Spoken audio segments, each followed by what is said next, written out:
So in my training to become an NLP practitioner, we were taught to take on the presupposition or the belief that there is no such thing as failure, only feedback of information. And this has been such a valuable thing for me to do.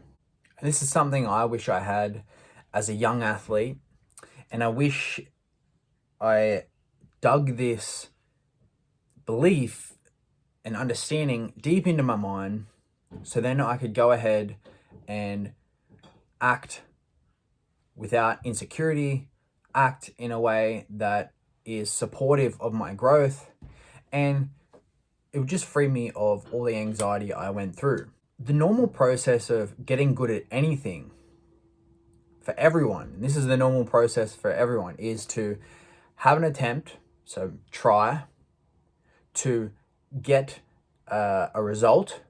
So you might be happy with that result, you might be not happy with that result. Then you reflect on that result. So reflect on that result, and in reflecting on it, you can think about it, take lessons and learnings from the result, good or bad. Then try again with the applied lessons and learnings. And when we repeat that process consistently, we gain competence. So in my work with athletes, and this can be applied to everyone in every situation, but with my work with coaching athletes through performance anxiety, one of the key things that comes up is the fear of making mistakes. And over time, I've realized that there's two categories of mistakes. There's mistake category number one.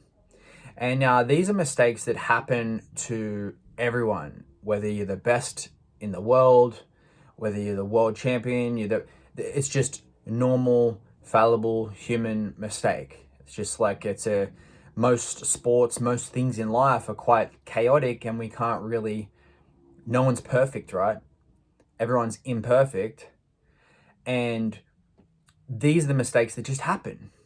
There's nothing we can do to change that. They're always going to happen.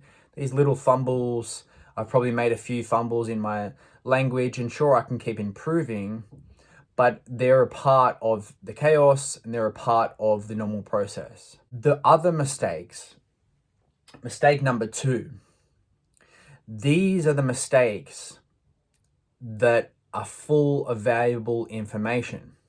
And in my coaching with athletes who have the fear of making mistakes or get so down on themselves when they make mistakes, I actually help teach them that these mistakes are not a bad thing. They're actually a treasure. And how I frame it is, these types of mistakes that you make are actually like a treasure box. They're like a box of treasure. But and they're locked, it's locked. But if we make these mistakes, we get this box of treasure, this locked box of treasure, and then we just judge ourselves and we get frustrated at ourselves and we just get annoyed at the fact that we did that and worry about what other people think. That box stays locked, the treasure inside. Now, if we step back for a moment, look at that mistake and ask ourselves with non-judgmental curiosity, we ask ourselves, what am I doing to do this? Like, I'm getting this result, because remember, it's just a result. A mistake or failure is just feedback. It's giving us information about something that we're doing or not doing. So if we reflect on that result and find the information in there, what am I not doing? What am I doing? What can I do differently? Where specifically can I maybe practice and learn what's going on in terms of my belief systems, any of that. With these questions, with this approach of non-judgmental curiosity to our mistakes, we unlock that box, open it up, and we get some information, and that's our treasure. And we can keep that.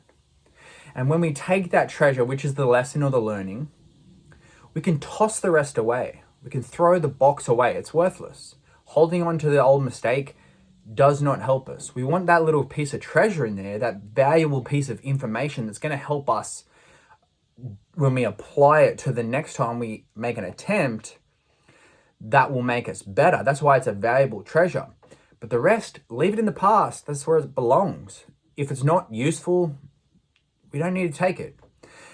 And when we do this over and over and over, we can't not gain competence, genuine competence, right?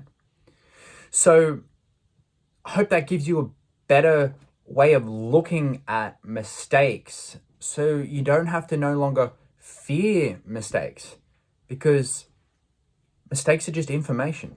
From now on, when you make a mistake, figure out whether it's just a chaotic mistake, or is there some treasure in that mistake that you can actually take to apply to your next attempt.